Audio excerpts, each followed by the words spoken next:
New at 6, just days after his big political victory with Prop 50 here in California, Governor Gavin Newsom is headed to Houston.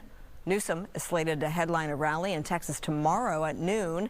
His campaign team says he'll be celebrating Texas lawmakers who, quote, resisted Greg Abbott and Donald Trump's attempts to undermine the 2026 election. Prop 50 was the result of Texas gerrymandering to provide 5 Republican seats for the 2026 midterms in order to continue the Trump agenda. All right, about the gubernatorial race here in California, 4 candidates running to be the next governor of California faced off today in Riverside. Former Health and Human Services Secretary Javier Becerra, State Superintendent Tony Thurmond, former L.A. Mayor Antonio Villaraigosa, there he is, and former State Controller Betty Yee. All Democrats shared their priorities with Fox 11. Next governor has got to make safety, health care, and education his priority. And that means we have to focus on affordability. We got high gas prices, high utilities, high home prices and rent. This is a state where most of us just can't afford it. And so a healthy California is a place where our children have a better life than we did. Grow the economy so that we're bringing in good, better quality paying jobs that are hopefully healthier jobs for the region so that they can actually make it on one job to support their family. And then the other thing about affordability, we have to deal with housing. Housing is the biggest crunch on a household budget. And when you have health care equally as costly, people are going to have to make really bad choices. On housing, we have to build more. It's supply and demand. If you don't have enough supply, the demand will raise the price really high. And so we have to build more, and then we have to convince the next generation of young Americans who are getting out there to work that they too will get to do what I got to do, which is to buy a house, because that becomes your quickest way to build your wealth, that lets you send your kids to college, that lets you at some point take a vacation, that lets you feel peace of mind that you've worked all these years and now can retire. Well, specifically to address the affordability crisis, I am planning to provide Californians with a tax credit. Middle class and working class people would get a tax break, which means we'll put money in their pocket, a couple $100s a month, that they can use to pay for the rising cost of gas, housing, and groceries. On housing, I'm going to build 2 million housing units, utilizing the surplus property that exists in every single county in this state, including the Inland Empire. We can build 2.3 million units by the year 2030. Well, a just-released poll shows Republican Chad Bianco overtaking former frontrunner Katie Porter to lead the race to be California's next governor. The Riverside County Sheriff polling at 13%, with the former Democratic Congresswoman at 11%. The vast majority of people surveyed, 44%, say, though, they are undecided. The poll was conducted by Berkeley IGS and the LA Times.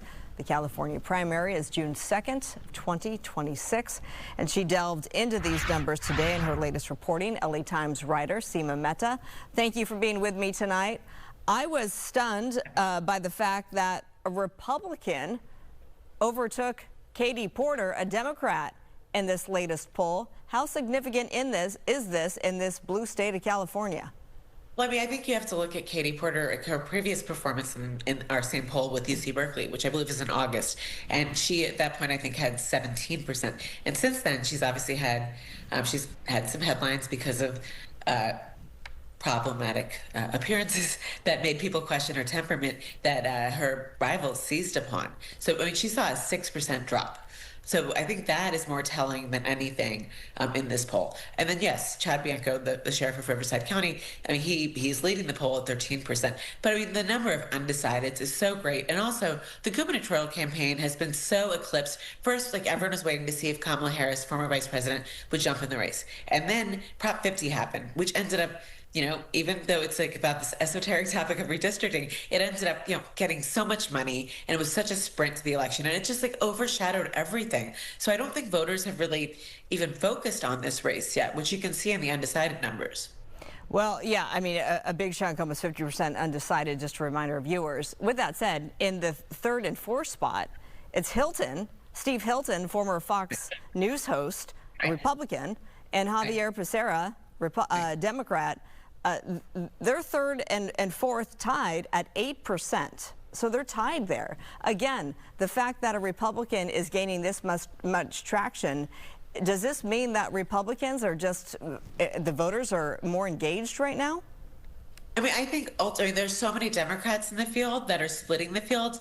I suspect, and who knows, but I suspect ultimately what we'll see is what we've seen in the last several elections, since we've had the top two primary where the two top vote getters make it to the general, regardless of party, instead of just having one Republican, one Democrat. But we have really just seen Democrats ultimately consolidate behind a Democrat and Republicans ultimately consolidate behind a Republican. So I think that's what's likely to happen. But, mathematically, anything is possible. And also, I mean, the Democratic field is so big. So the question is who drops out? And then also the question is who gets in?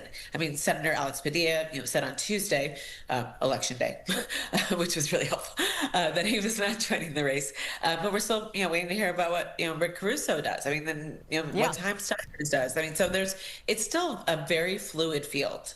Yeah, I mean, but nonetheless, June will be here pretty soon. We're just about 7 months away. Right. So Rick Caruso, you just mentioned him. He is actually in this poll, even though he has not announced a formal bid. He said Monday night that he's still weighing his options. He polled at 3%. Does that 3% number, does that fuel him to jump into the race, or does that deter him from doing so, you think? I mean, he has all the money in the world. So he hasn't, aside from sending out a mailer about Prop 50, he hasn't launched ads or anything. So I think that number is interesting. But if he decides to jump in the race and throw a bunch of money into the race, who knows what could happen. So it wouldn't surprise you if he did jump in the race? I think I'm interested to see whether he jumps in the mayoral or the gubernatorial. What are you leaning toward, given your reporting and what you're hearing? Since the 2016 election, I don't make predictions anymore. But I think it'll be really interesting to see what he decides to do. Okay. Yeah. I mean, he is. That's a good reminder that he could be running for LA mayor as well. Right. We'll see which race he chooses to enter. And we don't know, what Karen Bass is going to be, a year from now. Another good point. Well, I could talk to you all night. This is pretty fascinating stuff. So we will be leaning on you because June, again, 7 months away, and more reporting to come from Seema Mehta of the LA Times. Thank you very much for having me on. Okay. Thanks for being with us.